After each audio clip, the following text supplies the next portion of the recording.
From the northern Shfela, we'll now move up to the Galilee.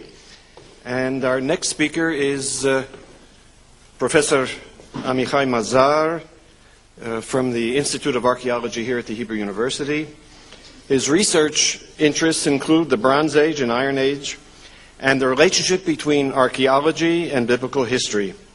His current projects are at Tel Bet Sha'an, the publication project, and at Tel Rehov, excavation and publication. 17 years of archaeological investigations at Tel Bet Sha'an and Tel Rehov, the two major sites in the Bet Sha'an Valley, revealed important new evidence on many aspects of local Israelite material culture, as well as the impact of Aramean and Assyrian conquest during the period of the late 9th and the 8th centuries. And Professor Mazar's lectures this afternoon will survey some of these discoveries and explore their historical significance.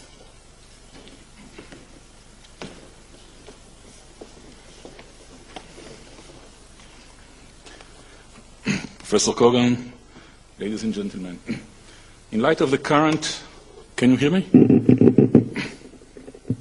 In light of the current uncertainties and debates concerning the history of Israel in biblical times, archaeology became an essential source for new data which is directly relating to the controversial periods and issues. Indeed, archaeology can throw light on both long-term processes like social and economic changes, as well as on short-term historical events such as warfare and destruction of cities. Yet in both cases, we face silent evidence of material culture remains, which in many cases can be interpreted in various ways. Today, I tend to speak on three such examples, stemming from the long-term excavations at the site of Tel Bet Sha'an and Tel Rehov in the Bet Sha'an Valley, which I have conducted since 1989.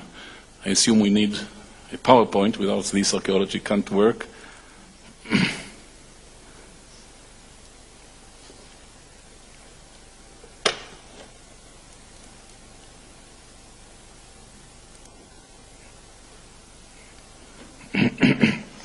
Well, first, the question of ethnic identity, namely assigning ethnic tags to material culture assemblages.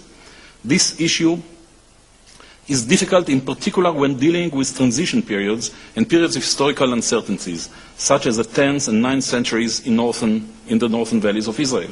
What was the self-identity of the people whose houses and industries we dig?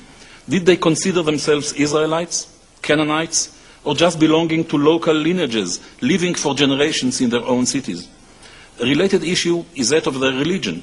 Did they worship Yahweh, or were they still worshippers of Baal and other Canaanite deities?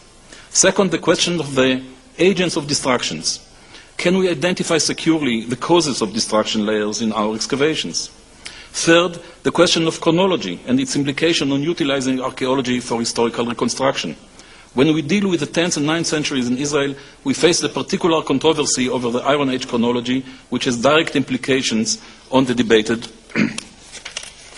issues of the historicity of the United Monarchy of David and Solomon. Not always can archaeology provide clear answers and solutions to such questions. We will meet all three ethnic groups which were defined, perhaps only two, according to the clock, groups which were defined in the title of this session, Israelites, Arameans, and Assyrians. But we must add to those the local Canaanite population. Let us recall the biblical account. Here you can see the site of the location of Bet Sha'an and Tel Rehov, of course known to all of you, in the Jordan Valley. Tel Bet Sha'an, Tel Rehov, the largest mound in this valley, 10 hectares in area. And of course, the biblical account in Judges 1, verse 27, and Joshua 17, according to which the Bet Sha'an and Jezreel valleys, as well as the parts of the coastal plain, were not inherited by the tribe of Manasseh, and local Canaanites continued to reside in these regions. This textual account can be supported by our excavations at Bet Sha'an and Tel Rehov, where Canaanite cities indeed flourished during the 12th, 11th centuries BCE. At Rehov in particular, we could follow in those sections, especially here in this section, we could follow continuity of the local Canaanite city from the late Bronze Age until the end of the Iron Age I in the late 11th or early 10th centuries, in spite of various changes and rebuilding. The same situation is known from other sites in the region, such as Megiddo, Yokneam, Dor, Akko, and Tel Kesan. The question is, what happened to the Canaanite population of the valleys in the transition to the Iron Age II? Was it replaced by the Israelite families, Was it amalgamated with the Israelite families who arrived from the hill country? Did it retain its own identity in spite of being part of the geopolitical entity of the Israelite state? All these possibilities should be taken into account when evaluating the archaeological data.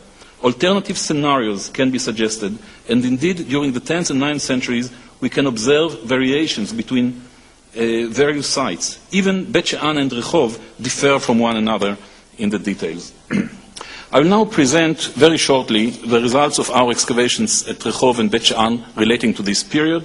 We shall do it with pictures and very fast. Usually it takes me an hour and a half, so 10 minutes, just a short review. You can see here large buildings that we exposed on Tel Bet She'an. They were in a very bad state of preservation. They were excavated already, mostly by the University of Pennsylvania 60 years ago. But they are massive buildings, and they are dated to this particular period. When I say this period, I mean Iron Age 2A in archaeological terminology.